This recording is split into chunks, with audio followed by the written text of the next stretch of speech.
Good morning मित्रांनो. तर आज आपण बनवतोय नाश्त्यासाठी इडली. तर बघा मी डाळ तांदूळ भिजत घातलेले आणि इडलीचं पीठ बारीक करून घेतलं. किती छान फुगलेलं आपलं इडलीचं पीठ.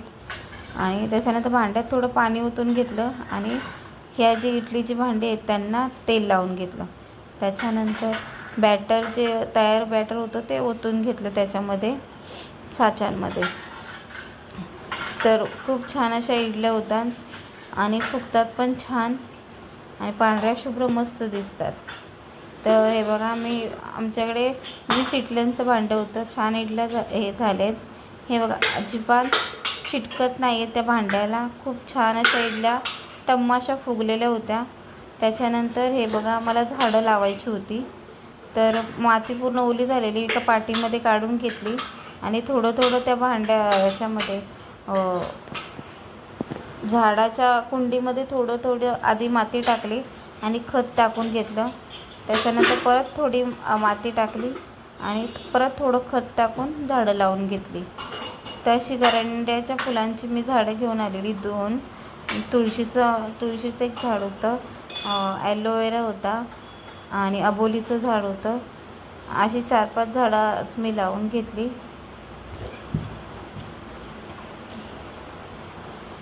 तर खूप छान हे बघा माझं गार्डन म्हणजे बाल्कनीमधलं गार्डन खूप छान असं दिसत होतं.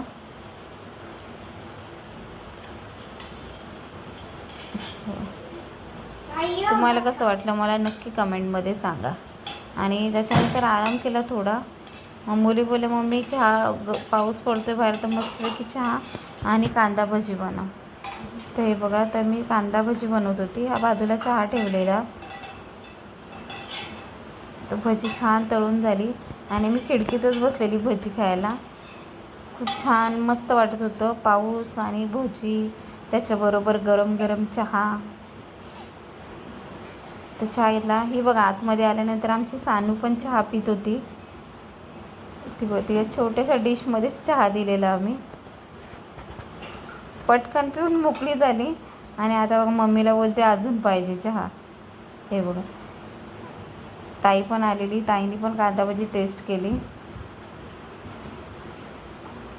तर सगळ्यांनी मिळून आम्ही कांदा भजी खाल्ली. तर चला व्हिडिओ कसा वाटला आवडला का?